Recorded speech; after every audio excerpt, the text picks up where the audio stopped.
Holy Gospel according to Mark, the 6th chapter. We're going to pick up the story from where we left off last week. Last week, this Gospel reading ended with Jesus had just apprenticed the disciples to go out and start healing people and cast out demons. And today's Gospel begins with Herod the king heard about these things because the name of Jesus had become well known. Some were saying, John the Baptist has been raised from the dead, and this is why miraculous powers are at work through him. Others were saying, he is Elijah. Still others were saying, he is a prophet like one of the ancient prophets. But when Herod heard these rumors, he said, John, whom I beheaded, has been raised to life. He said this because Herod himself had arranged to have John arrested and put in prison because of Herodias, the wife of Herod's brother Philip. Herod had married her, but John told Herod, it's against the law for you to marry your brother's wife. So Herodias had it in for John. She wanted to kill him, but she couldn't. This was because Herod respected John. He regarded him as a righteous and holy person, so he protected him. John's words greatly confused Herod, yet he enjoyed listening to him. Finally, the time was right.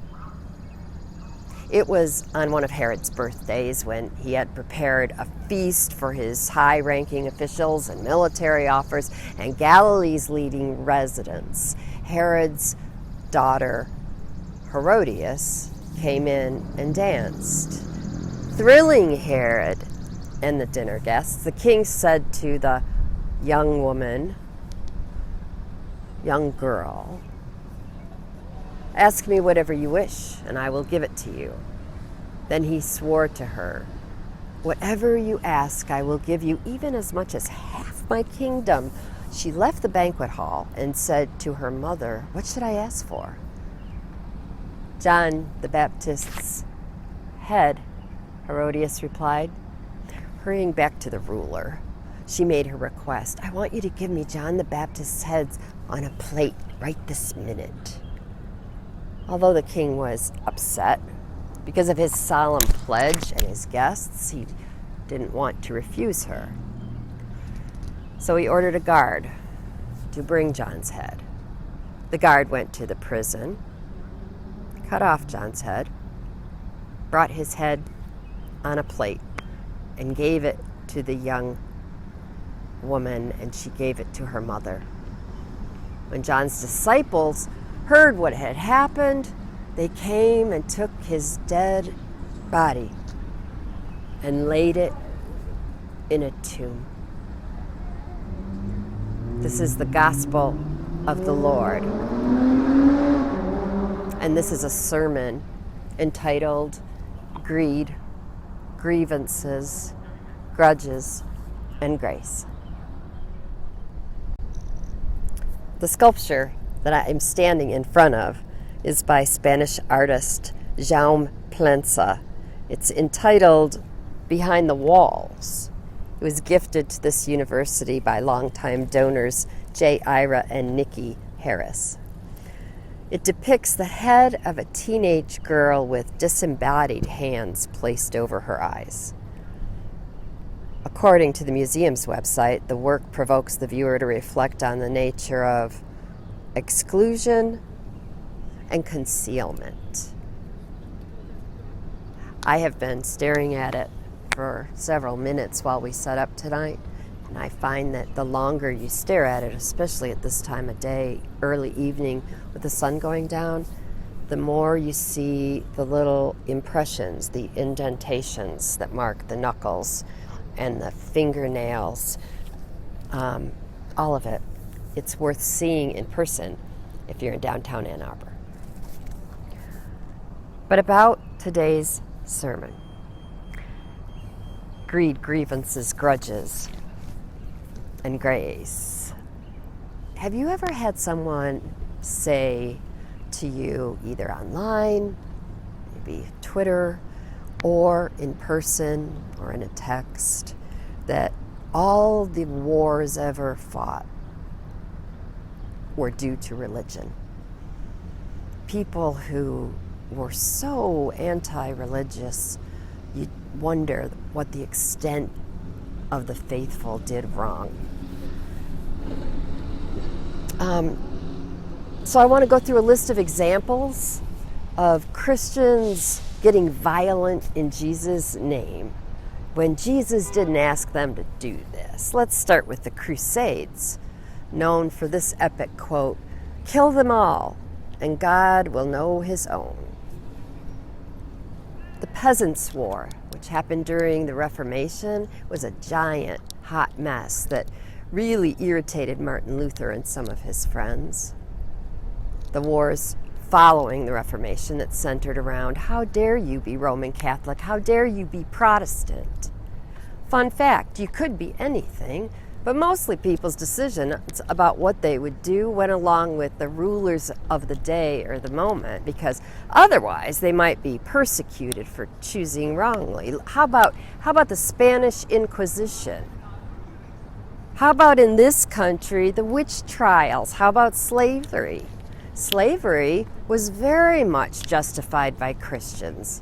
There were some who resisted, but by and large, the institution of slavery was justified and supported by Christianity. When it comes to people who resisted justifying and supporting Christianity, the Quakers win the day. Let's look at colonialism and colonization. Let's just use as a Exhibit A the idea of manifest destiny. Manifest destiny means that the United States at this time, 1845, believed that they were God ordained. It was their God-given destiny that they should clear the land of all the indigenous people that were here first, that they should enact violence upon them. They justified it by their faith. When colonizers, also known as settlers, when these men arrived here, the story goes that they found a vast empty space, when the reality is that millions of native indigenous people were already living on the land and cultivating the land in life-giving and healthy ways, unlike we do these days with big agribusiness decisions made on the basis of what is most profitable, regardless of what it does to the land. Smallpox blankets were given out to intentionally kill the indigenous people already living here. You know this. And then there were these things called missions from the Roman Catholic Church specifically. They were created and marked with forts. They were to promote the colonization of everyone and everything and to promote Christianity, which then supported the colonization, manifest destiny, to kill everyone who was not white or enslaved to them at that moment. And then those who did survive were put onto reservations. We remember that Hitler modeled concentration camps off of our reservations in this country. Hitler actually thought that the United States of America had a lot of excellent ideas. Boarding schools being one of them. The mantra for these schools was kill the Indian, save the man. And by men, we mean children. It was cultural genocide as well as actual genocide, trying to erase the Native American, their cultures, their language, their traditions, their faith. It was illegal to engage in Native American practices up until very recently, and a lot of those practices were lost because Christians wanted them to be Christians and not Native, which is what we today would call a false binary. And now what is coming to light And what was particularly known to Native people this whole time was that thousands, at a minimum, of Native children were killed at these residential schools and often buried in unmarked mass graves. Some were incinerated, which also has ties to the Holocaust. When we talk about Native and Indigenous people in America, this also applies to the Inuit and Hawaiian people as well. Speaking of the Holocaust, that was certainly motivated politics that used religion to justify violence. The Roman Catholic Church ignored the Holocaust. The Magdalene laundries and workhouses were places of employment for unwed mothers that also stole their children, which is reminiscent of all those killed by anti-abortion laws and actions. Dr. Tiller, an abortion doctor, was killed in his Lutheran church. And then there's this whole group, the racism, the homophobia, the Islamophobia of the official church, and the way they have influenced politics to have that racism and these phobias to be reflected in the laws of our land. There are some denominations that exist today that specifically exist because they chose the side of slavery, Jim Crow, racism, homophobia, and there are other denominations that exist because they chose the exact opposite. The Ku Klux Klan is an example of religious extremism. If you've ever seen or read any of the practices of the KKK, they are clearly baptismal in their imagery and their practice. They still believe today they are doing the Christian thing with every act of intimidation, threats, and violence. Case in point, Dylan Roof, the shooter at Mother Emanuel AME Church in Charleston, South Carolina. Dylan Roof killed 9 people during a Bible study at which they initially welcomed him. This boy was on the rolls of an ELCA congregation and definitely believes in a white supremacist Jesus. The KKK also regularly carries out violence against Catholics and Jewish people in the name of Protestantism. Public service announcement here. Jesus was not white or Christian, or for that matter, Protestant or Catholic. Finally, Christians and Christianity have been around for 2,000 years, and we still haven't fixed or even made that big of a dent in poverty, even though Christianity has been in charge of empires for many, many of those years.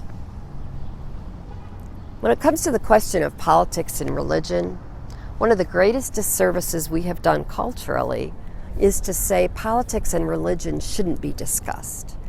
That is quite literally how we have become completely unable to have meaningful conversations about things that are important. Before today, before the printing press, before Christianity came along, people had a lot more for conversation. Imagine there were no professional sports, right? So if you take the time you might spend talking sports and free it up, what would you do with it? They spent it discussing politics and religion. Go figure. And no doubt what to make for dinner.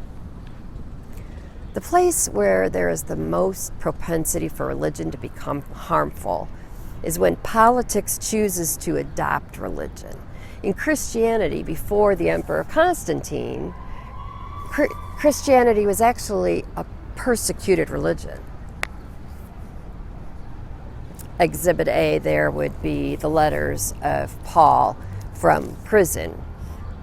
He was in prison primarily for spreading Christianity, also occasionally because they just did not like him.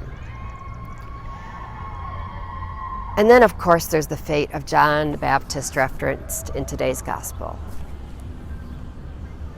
Literally, Jesus was executed by the Roman Empire. So one of the primary positions of Christianity is resistance to empire. The true position, resistance to empire. And that safeguarded us from perpetuating violence in the name of Christianity. And then Constantine came along and had some vision of crosses on shields and scooped up Christianity and said, Christianity shall be the religion of the Roman Empire. And that led to us being unable to hold on to our anti-empire status. And the integrity of Christianity was severely called into question.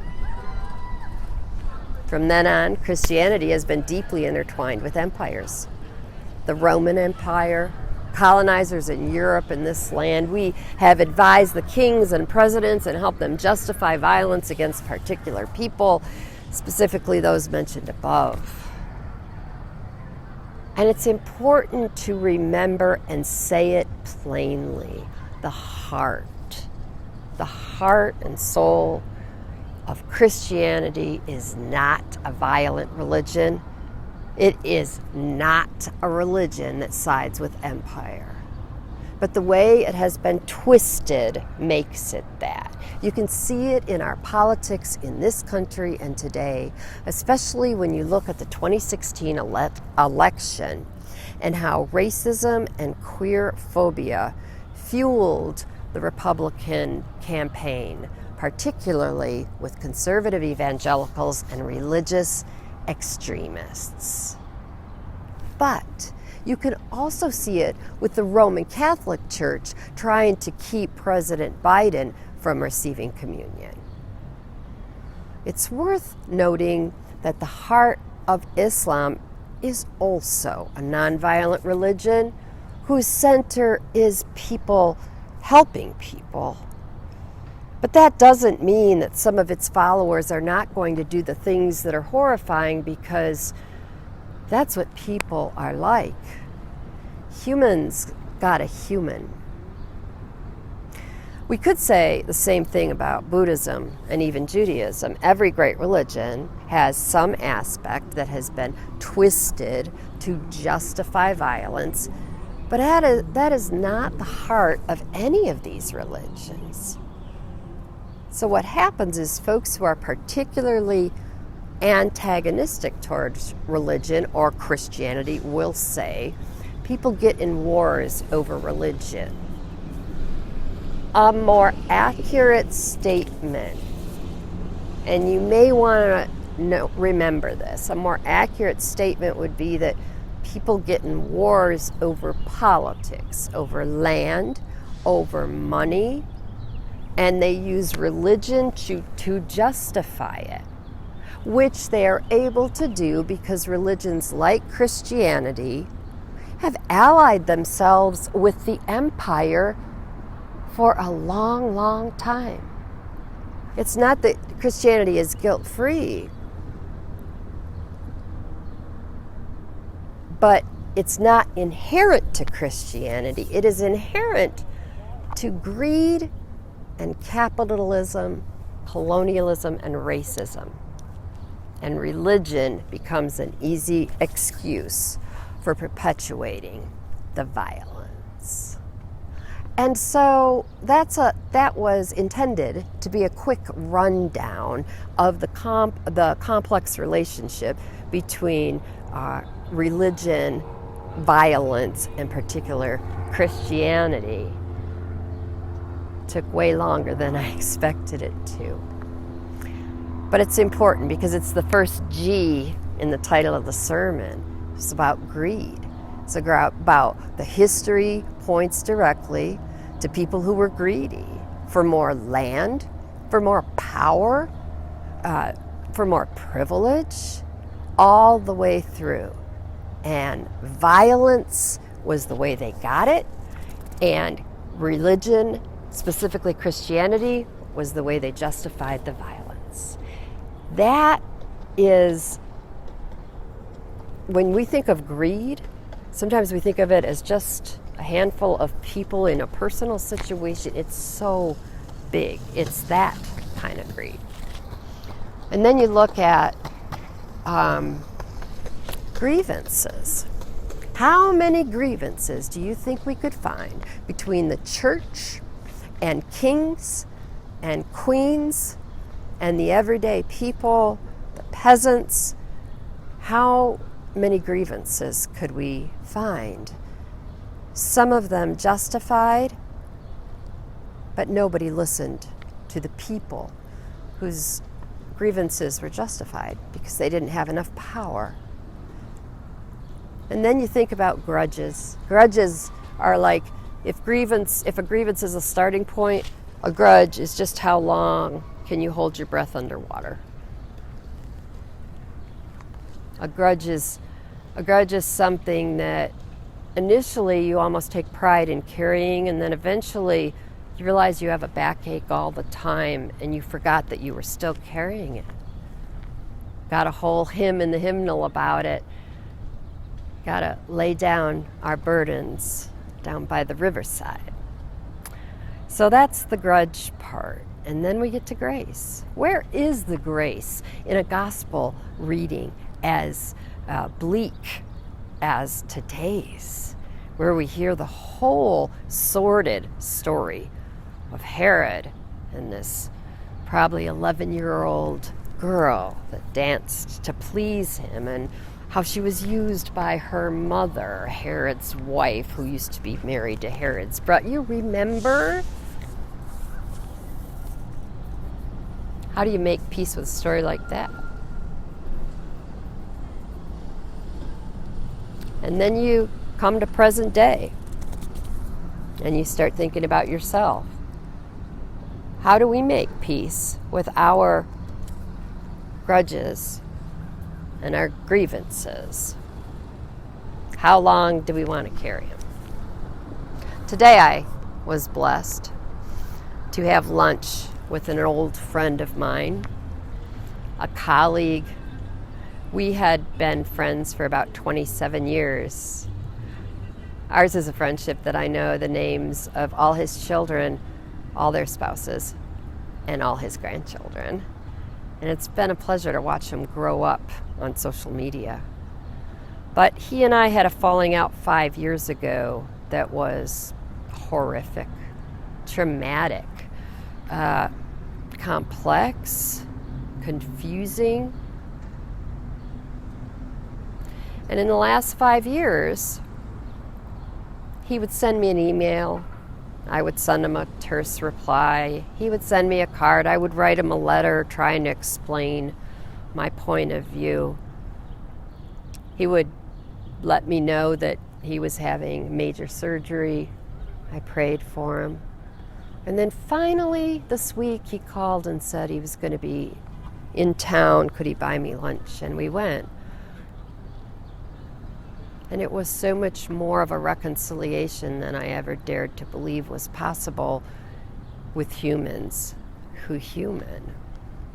But I think that part of the reason it was a sincere and beautiful moment of grace that we reconciled, the key was that in 5 years we both had thought about it so much and come to the conclusion of what our part was, what we did to break the relationship. And when we got together, the grace flowed both ways. It was one of just a handful of the most powerful moments of reconciliation I've had in my lifetime. And the thing is, I know that if you're watching this, you probably have someone, or had someone, or will have someone, that you have this experience of a broken relationship, and yet you miss them. You wish it hadn't happened. You just don't know the road back. And so, based on the gift I was given, I'd like to recommend a couple things. You stay connected, however lightly, however loosely. You stay connected. You give it time. But you use that time not to chew on the grudge, but to look in the mirror. And maybe to take your hands down from your face and start with being willing to see the truth all around you, which is filled with grievances, grudges, and so much grace.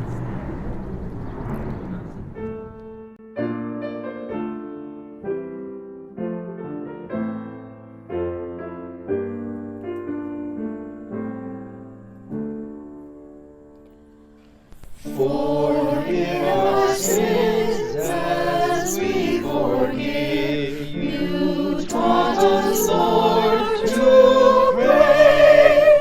But you alone can grant us grace to live the words we say. How can your pardon reach and bless the unforgiving heart that broods on wrongs and will not let old bitterness depart? In blazing light your cross reveals the truth we did in you. How trifling others said to us, how great our debt to you. Lord, cleanse the depths within our souls and bid